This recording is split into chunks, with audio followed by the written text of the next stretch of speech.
well, when you grow up in a small town, they don't give a shit how you walk or whatever. Listen, I used to rob beer trucks. I was the lookout, but the point was I participated in the goddamn life. To understand, like, even my grandma, all right, she doesn't know what palsy is. Like, just because she's old, you don't have to respect her either. Because she would show up to your birthday and steal half your birthday cake, and I have to explain why the fuck she's doing that.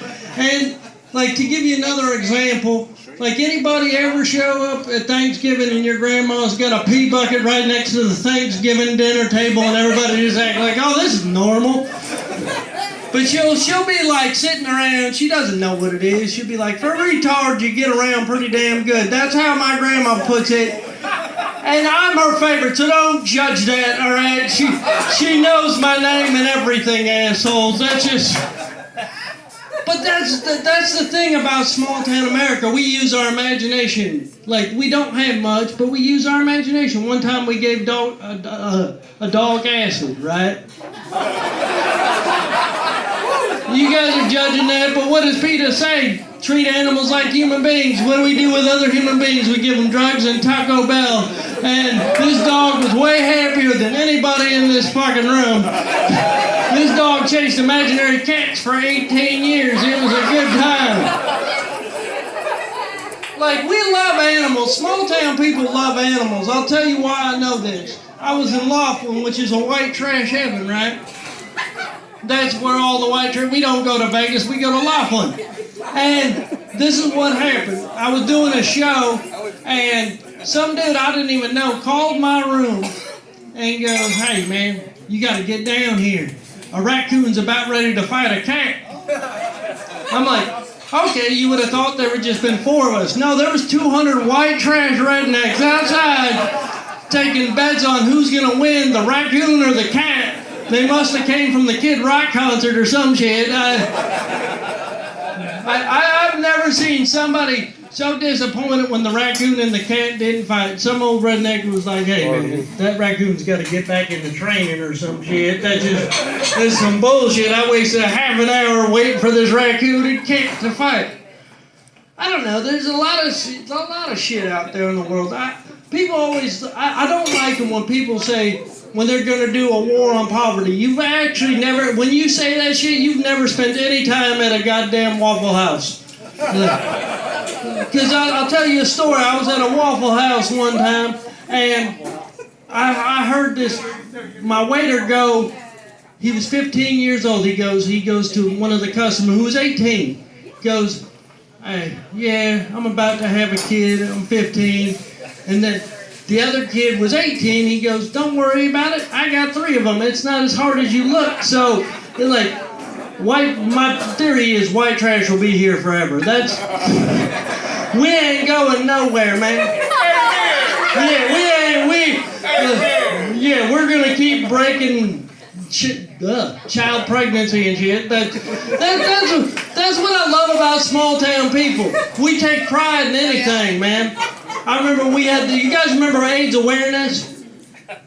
Yeah, my buddy, to understand my friends, right? Like the people I hang out with, you ever been to a wedding that you know that's not gonna last, so you show up with a shitty gift, you're like, fuck it, I'm showing up with paper towels, fuck this bastard.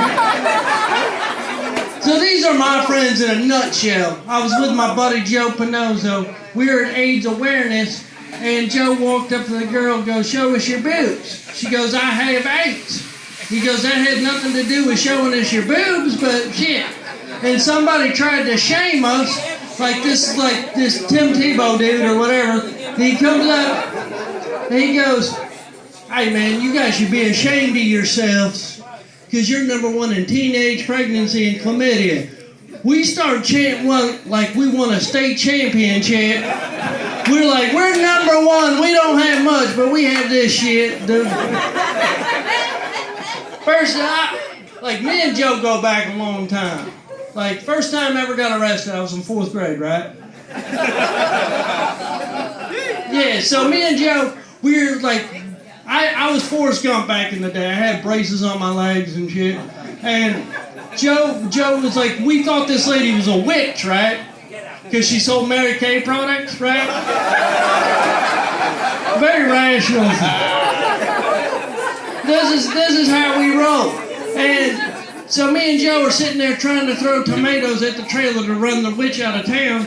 And what happened was, we were just like, and Joe goes run, and I got braces on my legs, so I tripped over a fucking pothole. The whole point of this whole goddamn story is Forrest Gump is bullshit. That's... My dad hated Joe, man. My dad would always, like, Joe's been my best friend for 30 years, man, but my dad hated Joe because he was convinced he was part of the mafia, which made no goddamn sense. He grew up in the trailer park with me, and I was like, what mafia is this? I don't know. But, and then he would be like, he supports Mussolini, which I thought was a pizza place the whole goddamn time.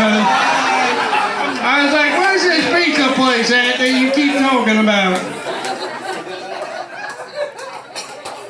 The scary thing is, man, Joe is trying to homeschool his children. And I'll tell you, man, like, to understand Joe, he hasn't changed one bit at 40 years old. Like, I walked up to him, he lives in a homeowners association. I don't know how he got there, but he lives there. And I came up to him and go, hey man, how come you got 3 cars in your driveway that are all busted up? He goes, man, I gotta stop watching porn in traffic. I'm like, what? This is what you do? Like, yeah, but I'm homeschooling my children. That's a scary proposition. No, he does, because if his kid came up and goes, Uncle Davey, you want to watch a kid movie? I'm like, shit, all right. I'm thinking we're going to watch Finding Nemo or something. No, we're watching The Conjuring. She thought that, and what made it even weirder is she had a life-size doll I had to sit next to. I was like, what are you teaching? Devil worship? Man, shit. Because the first, like, I'm really into that shit, right? First time I ever got a beer from my dad was because I didn't know what Dungeons and Dragons was, right? When I was a kid. So some kid said he was going to cast a spell on me. So I walked into the PE class and beat the shit out of him saying, this is for Jesus, goddammit. And my dad's like, why'd you beat the shit out of him? Because he's going to cast a spell on me. Okay, here's a beer, son. Shit. It is weird, man. Like you have to understand that we do live in the greatest country, and I'll explain why I believe that. Does anybody know what ID network is? Yeah, if you know what it is, if you don't know what it is, it's basically murder 24 hours. So it's basically Sports Center for murder. And you'll be watching so much murder, you'll start judging murder. You'll be like, you know what, that person only killed 3 people. What a fucking asshole. Why couldn't he have more ambition and kill like 8 more people so I could be more entertained? I'll give you some advice. If you ever do watch the ID network, don't ever watch it in Albuquerque, New Mexico at a Super 8.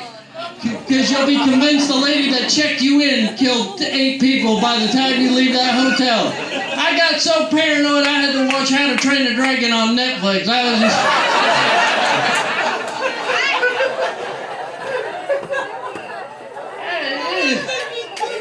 Dude, it's just... Like, because we all want, like, if you make a mistake, just own your mistakes. Like, that's all I'm telling everybody. Like, if you see this tattoo right here, there's a tattoo of them on my arm, right? That's a tattoo of a band that I thought was going to make it. And then 4 weeks later, those assholes broke up. Like, people will be like, what does RD20 mean? It's a vicious gang of autistic children to me. Leave me the fuck alone.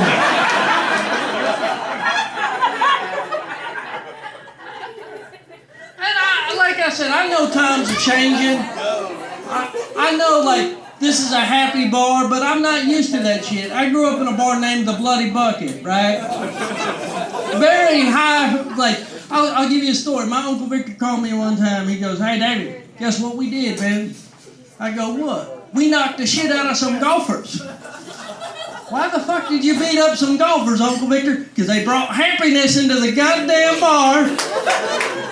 And and that's what I'm saying. Like, I go to a bar to be miserable. I'm a hick, dude. I don't go there to play Jenga or Super Nintendo. All right, I hate when people are like, hey, let's play a board game. Let's play Jenga. You don't want to play Jenga? No, my body's already Jenga, motherfucker. Just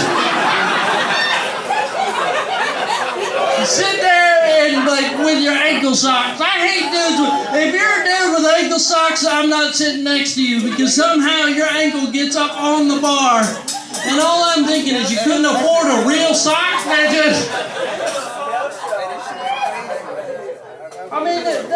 just certain things that I acknowledge I don't understand. Like, I don't understand people that smoke electronic cigarettes. Because I chew and smoke. Alright? I just want to throw water on you and see if you get electrocuted. That's all. If you're not going to do cancer right, don't do it at all, goddammit. That's just... There's nothing manly about strawberry kiwi vibrators in your goddamn mouth. Just...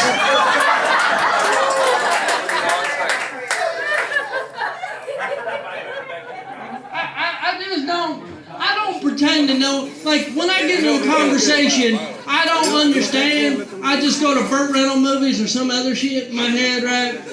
So, if you come up to a conversation I don't understand, I'm probably going to hear half of it, which is good sometimes, but sometimes it puts you in weird positions. Some dude came up and started talking to me about gender fluid, and all I heard was hard fluid. So I thought there was something wrong with his transmission fluid the whole goddamn time. I was like, hey, there's something wrong with your transmission fluid. You should go down to Pep Boys and have that shit checked out. So some of you are uncomfortable with that, but that's I don't know, man. It's just, I don't understand certain things. I don't understand when kids talk about being bullied on Facebook and Twitter. Listen, my friends used to throw rocks at me and watch me fall down a hill. You know what I did? I got up and I stabbed my best friend with a goddamn sword. That's what I did. You want to talk about how you're hashtagged? I was both of you little pussy. Never grab a sword and stab a friend.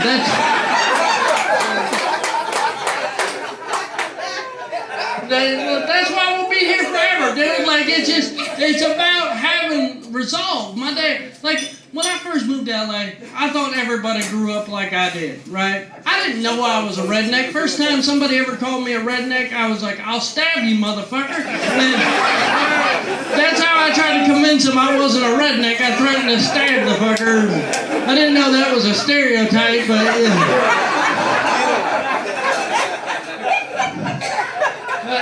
Just no, and even my mom doesn't even know I'm she goes, why do you talk about how we're rednecks and white trash? Because, Mom, one time you called me and you would have thought you won the Powerball, right? She goes, guess what happened today, David? Guess what happened? I'm like, what, Mom? I won a ham and bingo. I gotta invest in this shit. I'm like, all right, we're going. I don't really think this is a stock option.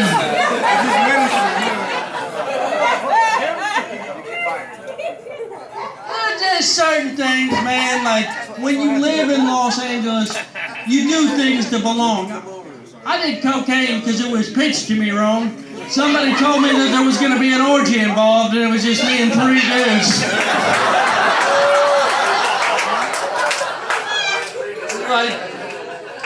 Dude, it's like Scarface is some bullshit, dude. Just to be honest, that's a bullshit infomercial with hot tubs. They don't tell you you're going to be in a studio apartment with a bunch of sweaty dudes. One time, I never realized this. You ever have that friend that is trying to be health conscious and it don't make no sense? Because me and my buddy did an 8-ball of cocaine one time. And I went to go get him a bacon cheeseburger, and he's like, I don't eat bacon because it's bad for me. We just did an 8-ball. Where in the fucking Men's Health do you see this shit? Because I want to read this article.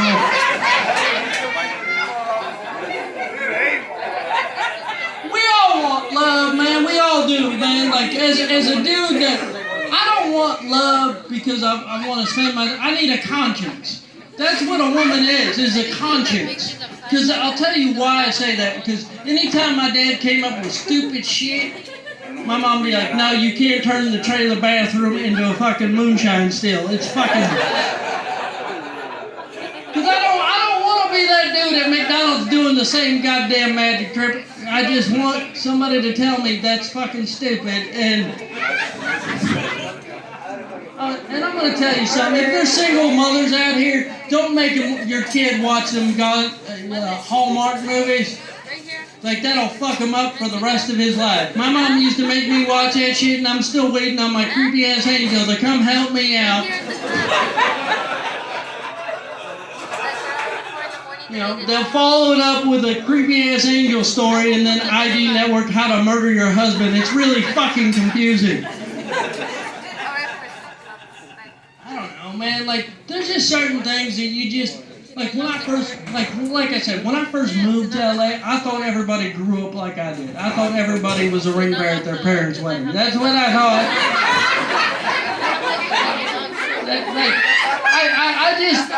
I remember, first, to understand how poor my county was when I was a kid, we thought you were rich if you were a teacher.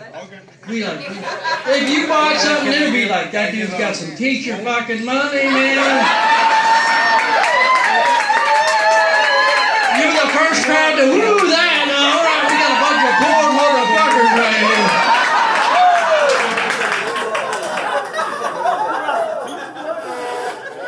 I'll end on these two bits, man. I'm a Republican because it's a more attainable dream to me.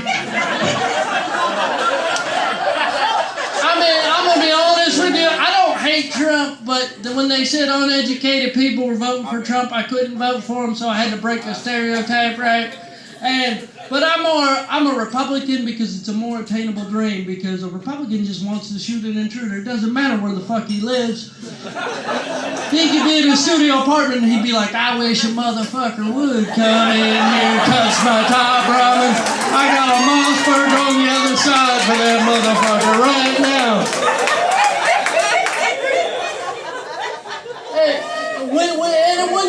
When you sound like I do in LA, people will try to bait you into arguments, right?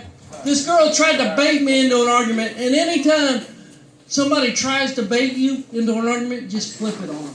Because this girl had a neck tattoo and purple hair. She probably grew up middle class or some shit. She came up to me, she goes, you have an air of white privilege. And I said, thank you. And she goes, that's not a compliment. Yeah, it is, because I used to be white trash, so I'm moving the fuck out.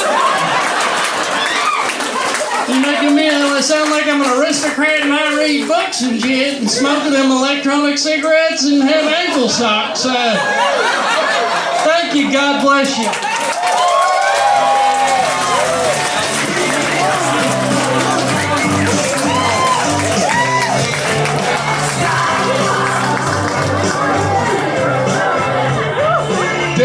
Everybody, keep it going for David West.